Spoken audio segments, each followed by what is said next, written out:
and another thing I learned from this looks pretty to me on Meta is that whatever looks pretty on you, if there is no data backing up that creativity, it doesn't make sense because it has No. to be a performance driven image that or flyer or promotion that works, not just because it looks pretty.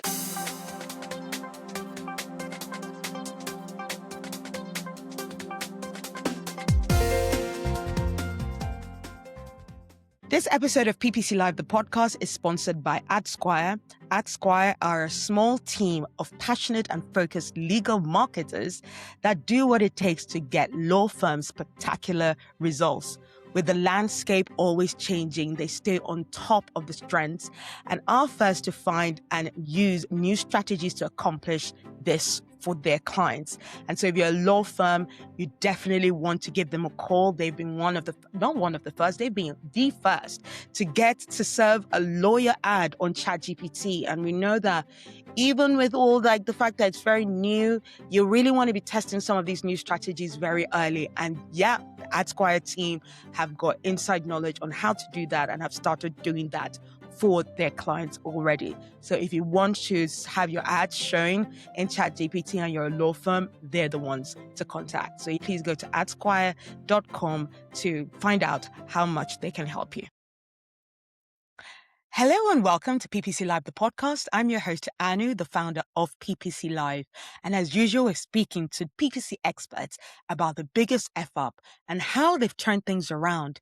We share about what things have been disappointing, what were the biggest learnings they have from it, and how it has really affected how they do their jobs today. And these are people who are still experts, head of agencies, head of departments, happy clients because they love working with these folks. And today I have the pleasure of speaking to Laura Abreu, who's out of Barcelona, very lovely lady who I even met at the in Porto when she was judging the awards alongside myself for the European Search Awards. So yeah, this is someone that is quite very revered in the industry. And she speaks about the folly of going ahead with managing an account that she knows is not going to work well.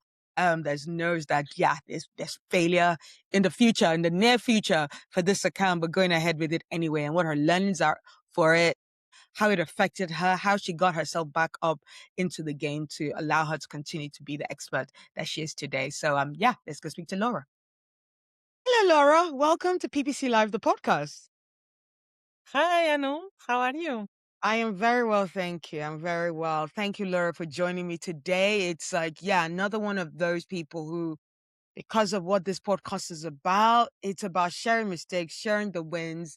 And Laura and I, we just had a very nice conversation earlier to this. And, you know, it's not surprising. She launched into some of the great stuff that she's been doing. And that will even come up in like a fun fact, you know. But yeah, we're going to talk about the things that led us there, the road that came up to here.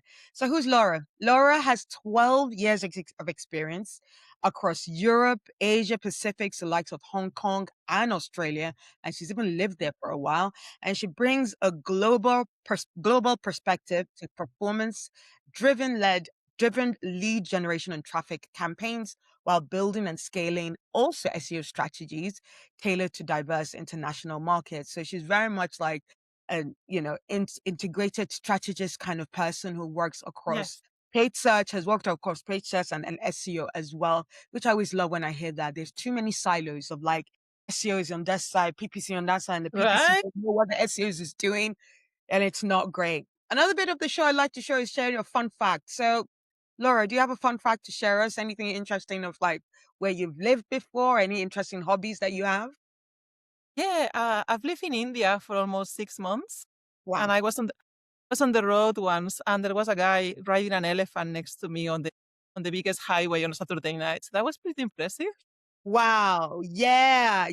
I've never seen that before, but like you do hear that the elephants are sacred animals in India. I have Yes. heard that before. So I'm not surprised you see that. How did that make you feel? Are you like a bit like, sorry, what's going on? Like, did Yeah. everybody else have to get out of the way when he was riding on the elephant?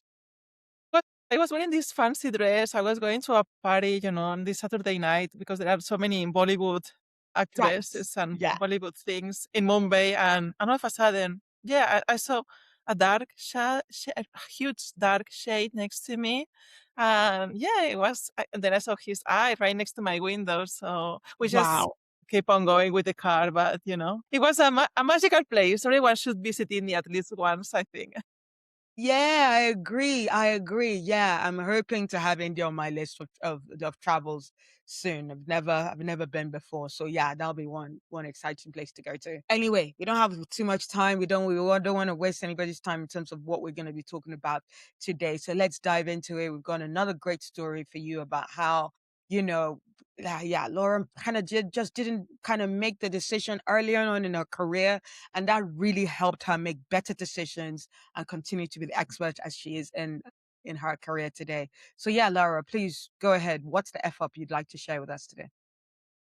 The biggest mistake I've done probably is not, I don't want to sound spiritual, but not following your gut and just saying yes to the wrong client. If you see that business model is not going to work, if they haven't tested the market before, don't go for it. I've been there and it's been emotionally draining and definitely not worth the money. Yeah. Yeah. That was an e-commerce. So yeah, go on. Tell us what happened. What Yeah. led to you taking this client? When did you start realizing that it was the wrong client? Yeah. So I was working for a business in Hong Kong and then a friend of mine reached out to me. I'm running this female entrepreneur association, and is one of the members.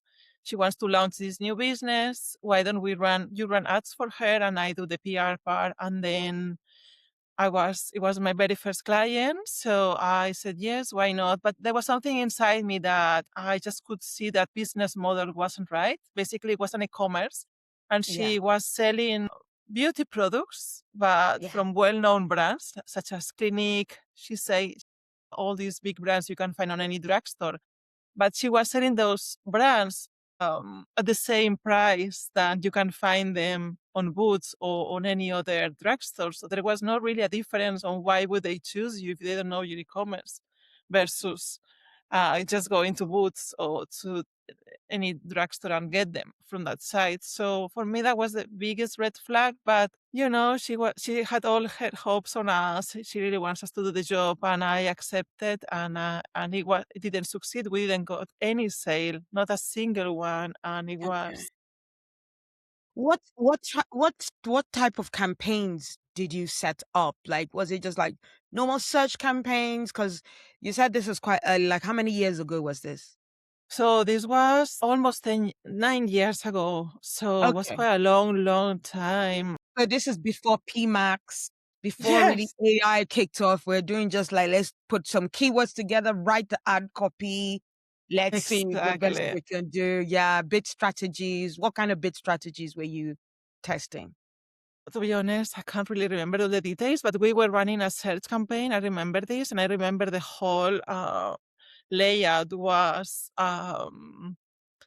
completely different from now. So it was a search campaign, but I can't really, I can't really remember what else. I remember we create buyer personas and we Yeah, create a specific campaigns for Christmas. I remember we ran some offers as well on yeah, Meta ads, not just Google. And I think I learned from that if they haven't tested the market before they hire you, I wouldn't work with them. You want them yeah, to test the market because the reality we found is that there was not enough market for them because the market was already trusting this huge drugstore. And in Hong Kong, you have these large chains that same as you have in the UK. So yeah.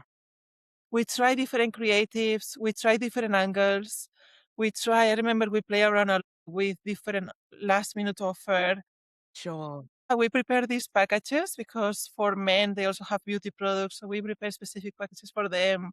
Yeah, We did a media sort of dinner and then we use these testimonials for the creatives. No, we use these testimonials, but nothing worked. And she was obviously really upset with us. And it was yeah, a huge lesson very early on, but yeah. And how many months? Like, so how long did it take before you just accepted, look, this is not working out? it was more than 1 month. I would say it was around 3 months. Wow. Yeah, and because we were testing different angles, because we couldn't guess what was the uh that the, we couldn't guess what was the reason that it Yeah. wasn't working, and we were Mm. really really young. I mean, it was almost 9 years ago, so it was, we were new doing that, and it was a new market, and we sort of tried to tell her it wasn't working, but she wanted to try. So I would say just don't follow what the client is telling you. At some point, she was leading or the strategy instead of Yeah. us. So if Leading. you follow what the client wants, it doesn't usually take you to the right place, because otherwise they would do it themselves. So just because they think there was a lot of think this looks nice, and another thing I learned from this looks pretty to me on Meta is that whatever looks pretty on you, if there is no data backing up that creativity, it doesn't make sense, because it has No. to be a performance driven image that or flyer or promotion that works, not just because it looks pretty. And another thing I learned from this looks pretty to me on Meta is that whatever looks pretty on you, if there is no data backing up that creativity, it doesn't make sense, because it has No. to be a performance driven image that or flyer or promotion that works, not just because it looks pretty. I remember we used to spend Yeah. money on a whole shooting and all this, because we tried really hard to make it work. It was not that Yeah. we weren't doing our job. It was we were working long hours just to make it work, before realizing that it was not. They didn't do the proper business Yeah. research to see if Yeah. there was a gap in the market. It was she liked beauty products, so she wanted to have an Beauty e-commerce, company. and Yeah. that's it. That was all, and she Yeah. had the money. She had the money because Yeah. she was working in banking, Yeah. Okay. Okay. right? Sure. So I have money. I'm bored of my job. I just want to have this e-commerce. I have no. And that's what I learned, that they have to do their own homework, because you need to do a whole business plan on if the countries you are targeting have enough demand for what you're offering, and what you're offering is different from the other competitors, because if they've been there for a longer period of time, they're gonna obviously get the clients before you. Mm. So I also learned that from future clients. I'm like, okay, have you done your homework? Like, have you done your part? Because they think because they hire you, you're gonna all of a sudden Yeah. make that business a successful business, when there is no the fundamentals are not right. So there is no Yeah. basement. The basement is not stable. Yeah. Yeah. The fundamentals, yeah, if the foundations is not stable, if you've not Foundations. done, yeah, if you've not done your research, it's so important. Like, and I even love the bit of like where you said about, the customer. Like, if you don't know, knowing what the customer needs, or even the bit about the creatives saying that, "Oh, this looks nice."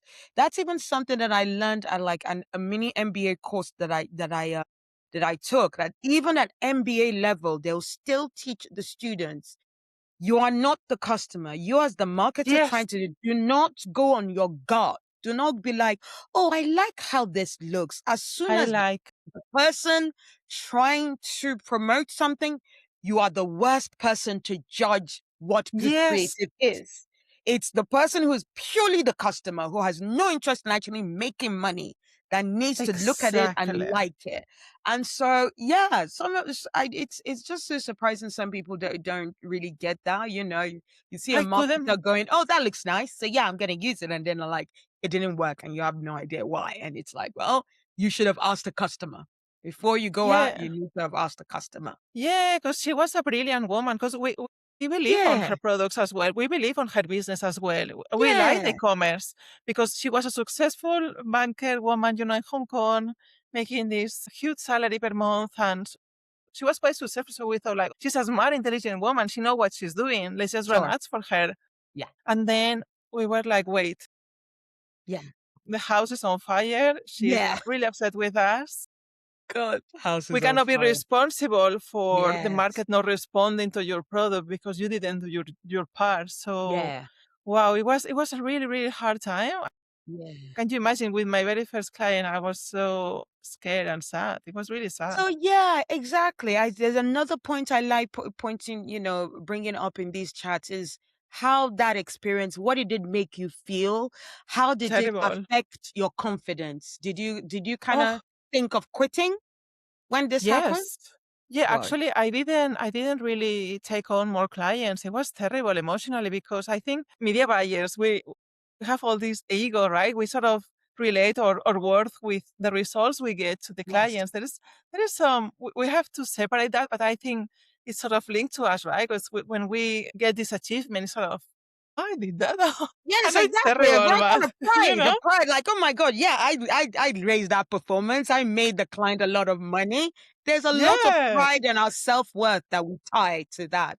Yes. You know, or on your team. Obviously, it's not a me thing, right? It's a team thing, but it's like our team will get that, right? Because you see the analytics and it feels amazing. So it felt terrible back then. I mean, we sort of ended our friendship with my friend that was with the PR thing because I was Wow. like, how come you accepted this client? I was so mad at her because she was sort of, whatever it is not our fault. And I'm like, of course it is. We are responsible of these non-results we are delivering. And she was from Paris, people. I'm sorry, I don't want anyone make feel bad, but honestly, We're not saying all people from Paris are I'm not horrible saying. people. No.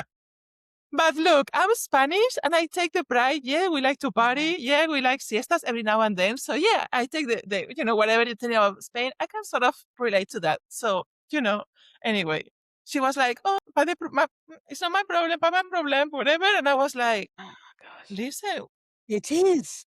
It he's been is. invested, he's been in us, and you are sort of not responding anymore. We have to say something to her. And then she was like, I want my money back. It was terrible. I think I stopped running ads for a while after that. Yeah, I was just Wow. doing social media content. I was Okay. traumatized My for God. years, of course, because I thought, I'm not worth it. Of course, because the client makes you feel as well, right? Yeah. I felt Yeah. I was not worth it. I felt I wasn't good enough. All the terrible Yeah. things she made me feel for Yeah. months or for years after that experience, of course. So So it's not since just sorry, go on. Yeah? Go on. so it's not just taking the wrong client that's obviously gonna make them lose money. It's how that's gonna make you feel in the long term because you relate that experience with your self-worth or with your professional worth. So think about that. Even if you need the money or need the experience, think about how that's gonna make you feel if you don't get the results because Yeah. the client didn't do her part. Yeah.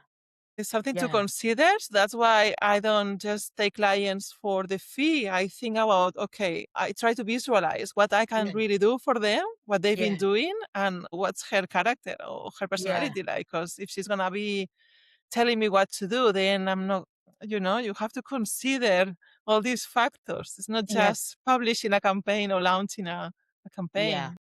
Absolutely.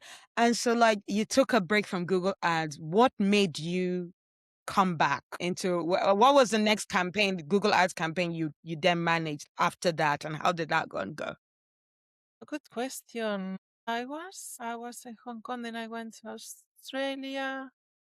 Probably, let me think. I have to think. Probably because it was years after that Yeah, it experience, so was it took me years after some years. Yeah, time. about 9 years ago. But you came back. You decided to you ran another, paid media Yeah, campaign after that from your experience. Actually, yeah, no worry. We don't need to go into that. But like, so if you now look back, what would you have done differently? What can you say that this is what I would not have done, especially? yeah. So when I first met the client and I knew about her business model, when she told us about her business, there was something within me that made me consider that it was a risky client because she didn't test the market first. So from that very first moment, I made sure the expectations were set.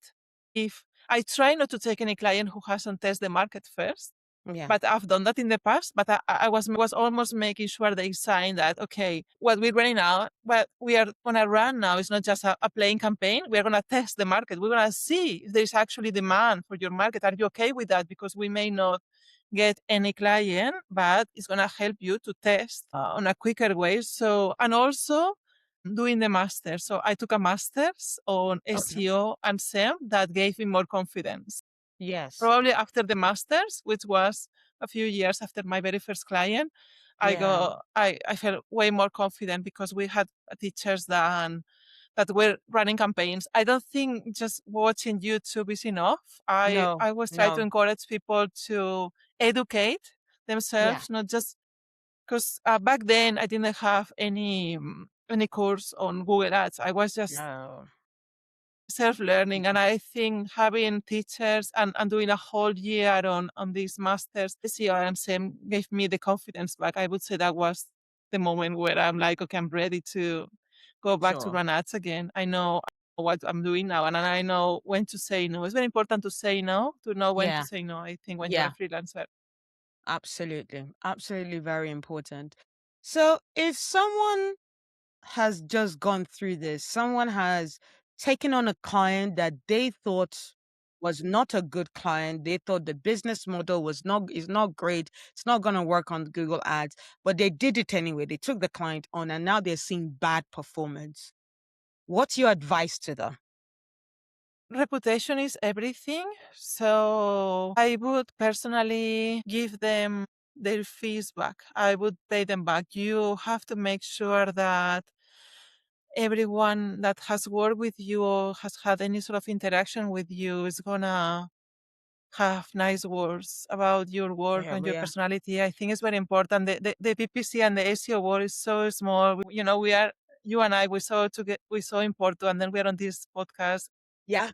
So you always want to make sure everyone, you don't have to fake it, but just try to be honest. So I would say, look, I mess it up, and here is your money back. If you can afford that, if you cannot afford giving the money back, I would offer a few months without getting paid. You have to Yeah. sort of understand that they're running a business and they also struggling with their bills. Yeah. Yeah. Absolutely. Yeah, it's really important that we make it clear that we value that someone has given us their money. Yes, we know that sometimes Yeah. at a time in my career, I always used to be like, well, it's just money, these people, we're spending their money and, they were making money for people who already are rich. Because on one hand, someone could argue that, oh, this lady's in banking, so she's got money, so she's well off. Maybe she even has like, good inheritance from, grandparents or something like Yes, that. she had. But it doesn't matter. It doesn't matter if this person has you don't get to decide how that person's money goes. And if you made promises of how good Google Ads is gonna go and Mm, it doesn't, yeah, it's definitely very important to try to make it up to that person as much as possible. And yeah, yes. yeah, And yeah, be it honest. Be honest about what happened. yeah, Say, I don't know what else to do. I've done that to a client. I said, I don't know what else to do. I've done my best. And because she saw me being honest, she wanted me to keep working for him, not just running ads. That was another thing long time ago. But just be honest about, because then when you get good results, which after my master's, I got only good results. You get referrals. So that's the yeah, best way to grow, yeah, is someone calling you, hey, someone recommended your services. And that's how I've been growing for the last 5 years, nice, through referrals. I never advertise my services. So that's what you have to nice, aim for, being yeah. recommended. Yeah, absolutely. No, that's amazing. That's amazing. So, like, what would you say that from that story, that particular example, what do you now do differently now? Especially now in the past 5 years, you get, because that one was a recommendation from a friend and you saw this Yes. client and, so one might go like, you might be a bit nervous about taking recommendations now, but you do now and you're being successful at it. So what from that story did you learn that has made you do things differently now? Yeah, I'm gonna sound a bit harsh now, but I don't work for friends or family. That's what I Yeah. learned. You know what? That's I not don't do harsh. favors. I I don't do don't think favors. that's harsh. I think we underestimate and we minimalize how important that rule is. Some people are like, oh, it's our friends, it's our family, our relationship Yeah, will hold yeah. strong. Be careful. Sorry, go on. But I totally agree with you. That's a Yeah, very good. because she was a really good friend of mine. Not the Yeah. client. Also, she was a lovely woman, but the girl that recommended me, she was a lovely friend, Yeah. and we stopped our friendship, and I miss her to this day. So I don't work for friends. So because then, if you don't work for friends or family, you have a more of a objective point of view on what Yes. can you do for them, and then you don't have this. Oh, just because she's my sister or whatever. I'm just gonna do this. No, no, no, no, no. I try to separate because I think when we do media buying, we have to be really analytical and non-emotional. We have to have any sort of attachment because these numbers, and we have to make numbers, and we don't do any sort of favors. We just have to numbers make numbers. So we have to be really cold hearted with the account.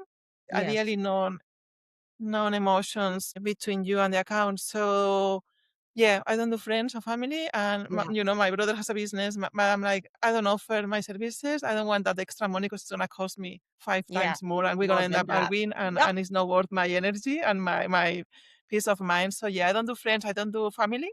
I don't do neighbors. I don't do anyone like, oh, I know anyone. No, I don't do these things. I just like call either someone calling to me through a client, and then I analyze their business. I'm like, okay, my first question is, have you sold before? Like, are you selling? What's Yeah. your, Yeah. are you getting any? And then I ask them, what do your clients say about your service, your product? Do they like it? Because if they don't like it, I'm like, all I say is that I don't do magic. I just magnify what you're already doing. If you have Yes. a big yes, you're gonna get a bigger. Yes. So and I set up expectations really low. I was really traumatized by that experience. So Yeah. I Wow. I'm sorry. I no, no, I never talk about it. So it's sort of a therapy thing for me now. Yeah, that's the point. That's why I'm bringing people on this show. Talk about it. Have your therapy about this situation that happened, so that you can fully move on and be Yes, confident in who I you are feel now today. Yeah, I'm ready to honestly. move on. Yeah, so I forgot what I was gonna say. Yeah, I under promise and over deliver.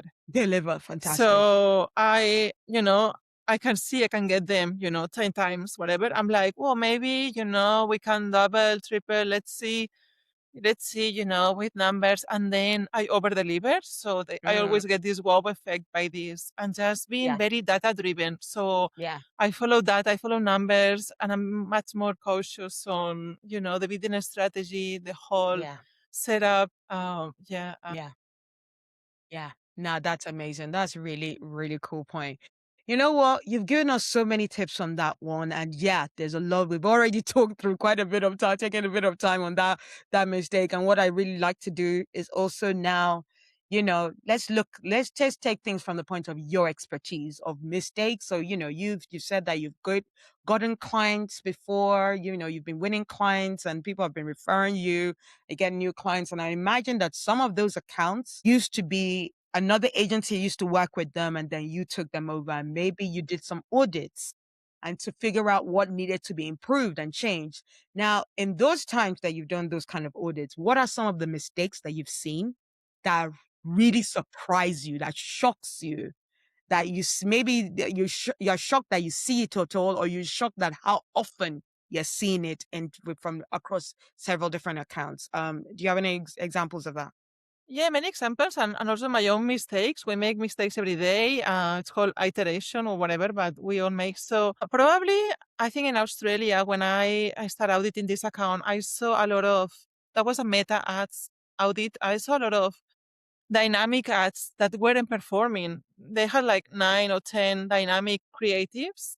Yeah, It was only one creative getting all the leads, and yeah, they didn't post the other ones or test different creatives. So yeah. they were running for months, and I'm like, can you not see what's not performing? Because if you post that or just delete them, you're gonna get the winning creative more seen for your public Yes, audience. So I think that I see a lot of, and I've done that myself as well, set and forget. yes, Yeah, I think people underestimate how much you have to be on the campaigns, not only posting the keywords that are not giving you any clicks, but also readjusting the copy on Google, maybe trying to find the right call to action. I see really long text on meta ads, the description copies really long.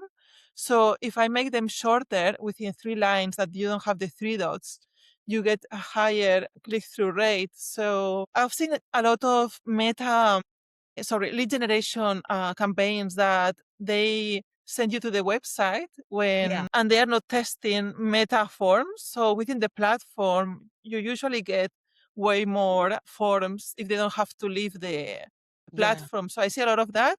I see a lot of forms where you ask for too many questions. I'm like, don't Yeah. ask them too many questions. If you don't need their Yeah. phone number, don't ask, because these days with all these data privacy things, we don't want to give our phone. We don't want anyone to call us. So just ask for the Yeah. email. Don't even ask the surname. If you don't really need the surname, just the name, or even just the email. So making it too complicated, I like to make things simple when I'm auditing. Mistakes myself probably is running a LinkedIn ads campaign for lead generation. They never really work Yeah.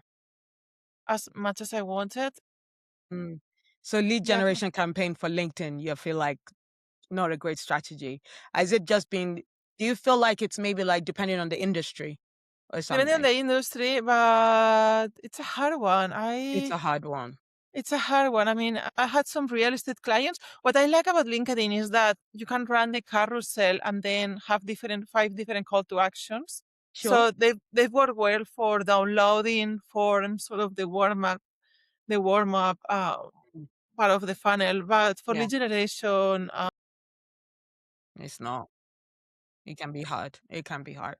it How can be about really in hard. terms of like the AI times, AI like AI Max, DSA going away in preference for AI Max, and just in terms of just how we're using AI for work and our workflow, are there ways that the people are using it that you think is wrong that we should try to stop? Yes, many ways. The thing with AI is that with placements, you cannot really see where they're gonna show your ad. Yeah. So I have some specific campaigns that I just want to show on stories, Instagram stories or Facebook stories, because of the format, they have the whole screen. So I like to use manual sometimes. Have really bad results sometimes if I use this AI sort of setup, but then the advantage plans works well. I'm just trying to think. What I've seen also in Australia, some of my colleagues were using the AI generated descriptions. They were Yeah. terrible. They looked terrible to me. Oh yeah. Yeah, and yeah, that's terrible. And also using the dash. Stop using the dash on your copies. We know it's ChatGPT The doing that. long dash, yeah, the long. Although some people they have their like they've been using the M dash way Yeah. before AI was using it, and that's part of their language. I don't know. I think the M dash Yeah. one, it's a split one. Some people will be like, yes, I definitely shouldn't use it. Some people are like, well, I've been using M dashes. There are people who are writers, people who've written books and written, award-winning like blogs Yeah. kind of thing. They'll be like, I use M dash, and that does not mean my content is AI. So I don't know. I think that one might be a mixed one. But in terms of just like this whole people I feel like AI is gonna take over a lot of things in terms of like Claude being used, alongside. What would you think? What should people really try to focus on with your advice in the next few years in terms of how they'll use it, how they should use AI? I think I was on a panel talking about this 2 months ago. I don't know what do you think, Anu, but I think it's gonna be about how good you are using AI. So we're gonna have this. Okay, how comfortable are you? Do you feel with cloud? Can you do autom- automations? Automations. See. So we have to be proficient at cloud, Yeah, and yeah, right now I think it's cloud the one, but probably gonna have more tools. So we yeah, have to just keep on being proficient and try to automate tasks, setting up the alerts on when the cost per click goes higher than cost per lead goes higher than X number. So setting up these alerts, we have to automate so we yeah. can afford to take on more clients Yeah, and be more strategic with our clients too. There's some things that we shouldn't be doing manually anymore anyway. anymore. So Yeah. yeah, yeah, that's what AI is there for. Laura, that's been a fantastic conversation. You've given us so much great advice there. Thank you for sharing that mistake that you had. And I'm really glad that even though that it got you scared about working in Google Ads account, you came back to it. So, cause yeah, we need more experts like you. So well done. And Thank for, you. yeah, so then congratulations for like staying in the industry. being a judge. And so clearly you're doing something very well because, you're even judging accounts now. So, that is absolutely fantastic. But Thank yeah, you. before we go, my very last question that is like the now chill, no, really not a really PPC question, but like if your career were a movie, if your PPC career was a movie, what would the movie title be? Probably Catch Me If You Can because I've moved around so many times. Yeah, I love that. Genuinely, I do because I love that movie with Leonardo DiCaprio and Yeah, it's a Tom great Hanks. movie, right? Everyone should go watch it. In fact, I'm going to put a section on the website as to all the movies that people have suggested because I just think I it's just so cool so that people can be like, that movie, and maybe I'll try check out that movie. Yeah, so catch me if you can because you've moved around. And where are you living right now? I'm in Barcelona. Yeah, Barcelona. Yeah. Yeah, Yeah, and people should enjoying come go the to Barcelona. Barcelona is beautiful. yeah, let me Yeah. know next time you're here. And I don't have any plans yet, but you never know, just catch me if you can. Yeah, we'll try and catch you if you can, because who knows, you might have gone somewhere else by the time we got to Yeah, Barcelona. maybe. Who knows? Oh, bless. But yeah, if people want to hear about where you're going to be moving to next, or any of the advice that you like to give, where can people find you? I would say LinkedIn because I keep changing sometimes my phone and everything. I promise you, I'm not running away from anyone, but sometimes I get my SIM cards, they get expired, or I still have the Australian one. So I would say LinkedIn, my name, just LinkedIn. they just can send me a request. I want to do like the YouTubers, they do like here. Yeah, go And down. yeah, I wish we'll share it all in the show notes and in the transcript and everything. So people just go and look out for that. And yeah, that'll be great. Yeah, fantastic. thank you so Well, much. my pleasure. Thank you so much, Laura, for joining us Thank today. you. And Bye. yeah, I'm sure we'll catch up soon. Cheers, Laura. See Bye. you. Thank you so much, Laura, for sharing that very honest and transparent experience, especially how it really got you into the position of thinking of giving up on the industry altogether. But we're so glad that you didn't. And yeah, remember, as an advertiser, we don't know the best ads. We don't know the best ads for the customer, and it's really important that we're really understanding what the customer wants, what the brand looks like, what the brand needs to be, what the product needs to be, because if you just try to advertise something that is a bad product, you're just making it bigger, putting highlights on something that is not really great. PPC doesn't fix. It does just amplifies what it's already there, as an important takeaway from that conversation with Laura. For the full information and the full transcript, not just the show notes, please go to podcast.ppc.live.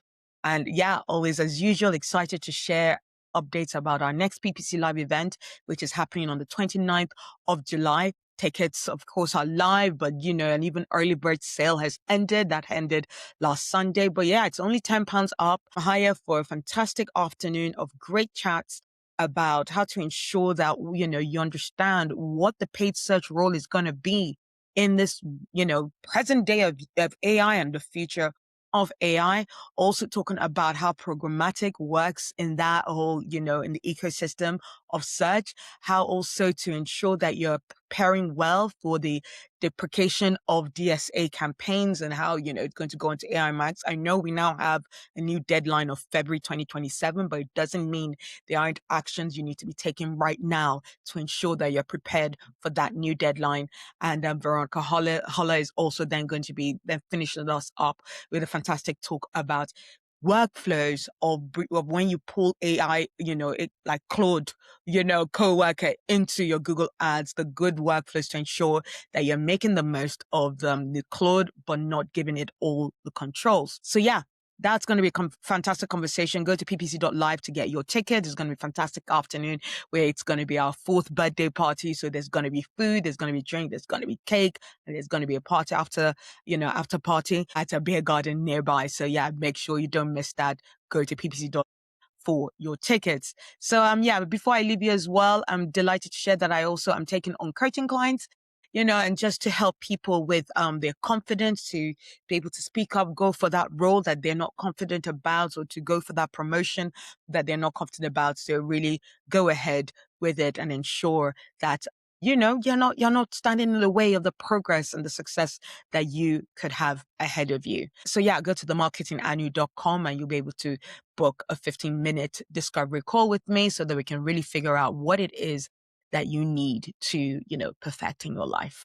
All right. So I hope you've enjoyed the show and I look forward to bringing more PPC F ups and triumphs next week. Thank you. Bye.